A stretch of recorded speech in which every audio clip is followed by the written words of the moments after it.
Bismillahirrahmanirrahim. Assalamualaikum warahmatullahi wabarakatuh. Alhamdulillahirrabbilalamin. Assalatu wassalamu ala asrafil anbiya'i wal mursalin wa ala alihi wa sahbihi ajma'in, amma ba'du.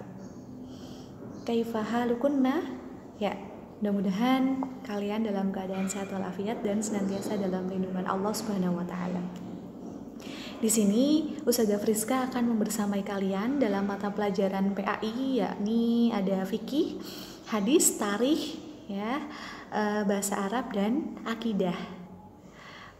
Baik, ada 5 mata pelajaran PAI yang harus kita pelajari bersama. Namun pada kesempatan kali ini kita akan belajar materi fikih, ya. Memulai pelajaran, ada baiknya kita awali dengan baca basmalah terlebih dahulu. Bismillahirrahmanirrahim. Kemudian Ustazah akan menyampaikan di sini pentingnya belajar fikih itu apa sih? Ya, mungkin kalian baru belajar atau mungkin baru mendengar ya apa itu fikih. Jadi fikih di sini adalah bagian dari ilmu agama Islam. Belajar fikih artinya kita belajar memahami permasalahan hidup yang ada kaitannya dengan aturan dan hukum syariat Islam. Ya, jadi ilmu fikih ini tidak boleh dikesampingkan ketika kita mau mengetahui aturan-aturan atau hukum syariat terkait dengan kehidupan kita, seperti itu. Di materi semester 1 ini kita akan belajar mengenai bab toharoh ya, yang pertama. Kemudian nanti ada sholat dan tata cara pelaksanaannya, kemudian macam-macam sujud, kemudian sholat bagi yang uzur, dan terakhir kita akan belajar tentang sholat jamaah.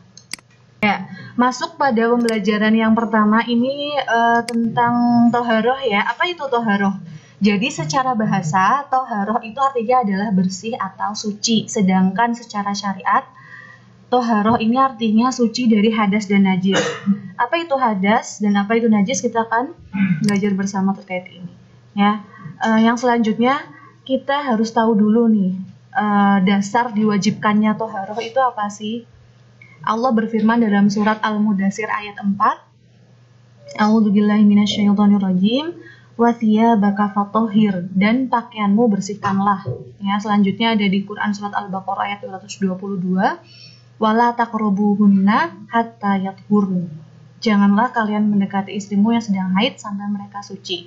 Sungguh Allah mencintai orang-orang yang gemar bertaubat dan senang bersuci. Dalam hal ini adalah toharoh. Kalian bisa baca sendiri nih di slide yang sudah tayangkan ya. Ini beberapa dasar diwajibkannya toharoh. Kemudian hukum toharoh itu sendiri adalah wajib. Jadi ketika kita sedang berhadas ya, kita sedang dalam kondisi tidak suci, kita mau minta orang lain untuk mewakilkan kita agar melakukan toharoh itu tidak bisa, karena toharoh itu hukumnya wajib dan tidak bisa diwakilkan. Wajib di sini artinya wajib ain ya, tidak bisa diwakilkan. Hal ini sesuai dengan hadis Nabi Shallallahu Alaihi Wasallam, la tuqbalu sholah bi ghairi tahur. Jadi sholat tanpa bersuci itu tidak diterima. Hadis riwayat Muslim.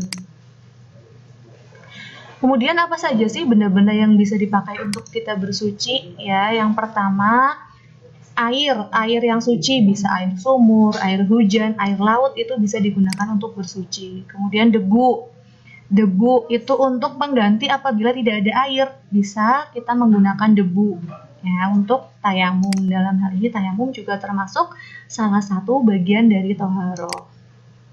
Nah, ini benda-benda yang bisa dipakai untuk bersuci. Lalu kita masuk pada pembahasan terkait najis ya. Apa itu sih najis? Najis itu secara bahasa adalah kotoran ya, kotoran. Sedangkan secara syariat, najis adalah sesuatu yang dapat menghalangi keabsahan. Keabsahan di sini adalah sah atau tidaknya sholat dan tawaf. Ini pengertian najis. Kemudian najis secara garis besar terbagi menjadi 3. Yang pertama adalah najis mukhafafah, biasa dikenal dengan najis ringan ya. Yang kedua najis mutawasito, dan yang ketiga najis mughalladhah. Najis mukhafafah apa contohnya?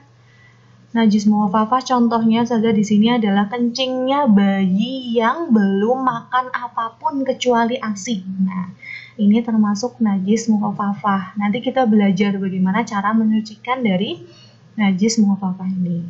Kemudian najis mutawasitoh ya, contohnya ada bangkai, darah, daging babi, nanah, dan segala macamnya. Kalian bisa lihat di sini. Kemudian yang ketiga ada najis mughalladhah. Ini najis yang berat ya, contohnya air liur anjing. Kemudian cara membersihkannya bagaimana apabila kita terkena najis mukhafafah. Ya, kita punya adik nih laki-laki ya, adik cowok. Dia belum makan apapun kecuali ASI. Kita kena kencing dari bayi atau adik bayi kita. Gimana itu cara membersihkannya? Ya, karena adik kita belum makan apapun kecuali ASI, cukup dengan memercikan air ya. Apabila kita kena kencingnya, kita cukup membersihkannya dengan memercikan air ke pakaian ya, atau benda yang terkena dari najis mukhafafah tersebut. Kemudian yang kedua, najis mutawasitoh, najis sedang ya. Di sini terbagi menjadi 2, yaitu najis hukmiyah dan najis ainiyah.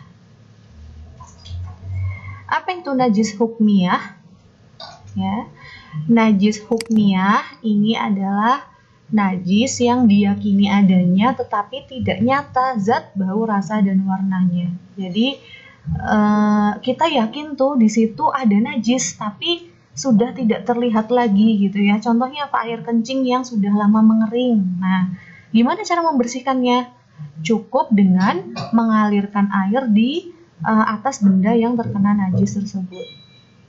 Kemudian jika najisnya itu najis ainiyah bagaimana? Najis ainiyah ini adalah najis yang masih nyata atau masih jelas terlihat zatnya, warna, rasa, dan baunya ya.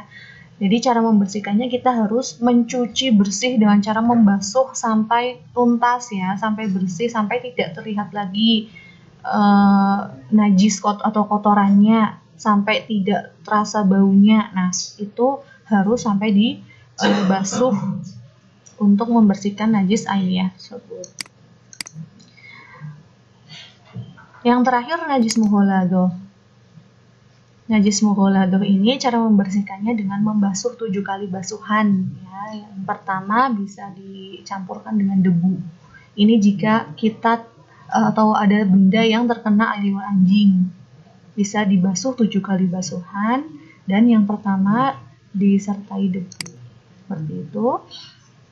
Masuk ke pembahasan hadas. Hadas di sini secara bahasa adalah sesuatu atau keadaan sesuatu yang terjadi gitu ya. Sedangkan secara syariat sesuatu yang menjadikan batalnya sholat dan tawaf.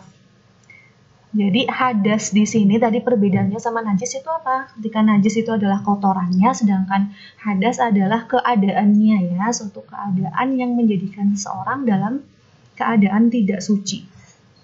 Orang itu tidak suci itu kenapa? Ya, itu adalah keadaan di sini adalah yang dimaksud dengan hadas. Hadas ini terbagi menjadi 2, ada hadas kecil, ada hadas besar. Hadas kecil ini cara membersihkannya cukup dengan wudhu atau tayamum. Ya, ketika kalian terkena hadas kecil, cara membersihkannya cukup dengan wudhu. Apabila tidak ada air, bisa diganti dengan tayamum. Kemudian hadas besar, cara membersihkannya harus dengan mandi besar atau mandi janabat di sini. Ya. Contoh hadas kecil itu apa sih? Kalian pasti sudah tahu ya. Hal-hal yang membatalkan wudhu itu buang angin, buang air kecil, ya, BAB itu termasuk hadas kecil. Kalau hadas besar apa contohnya? Haid bagi perempuan ya, keluar mani, hubungan suami istri, nifas. Nah, ini termasuk hadas besar. Ketika perempuan itu haid, bagaimana cara membersihkannya? Cara membersihkannya atau bersucinya harus dengan mandi wajib, mandi besar ya, mandi janabah dalam hal ini. Ya, alhamdulillah itu tadi materi yang bisa Ustazah sampaikan. Mudah-mudahan kalian bisa memahami dan bisa mengaplikasikan ya dalam kehidupan sehari-hari. Untuk pertemuan yang selanjutnya, insya Allah kita akan praktek bersama bagaimana tata cara wudhu dan tayamum. Sekian dari Ustazah, kita akhiri dengan doa kafaratul majlis. Alhamdulillahirrabbilalamin. Subhanakallahumma wa bihamdika asyhadu an la ilaha illa anta astaghfiruka wa atubu ilaik. Kurang dan lebihnya mohon maaf. Assalamualaikum warahmatullahi wabarakatuh.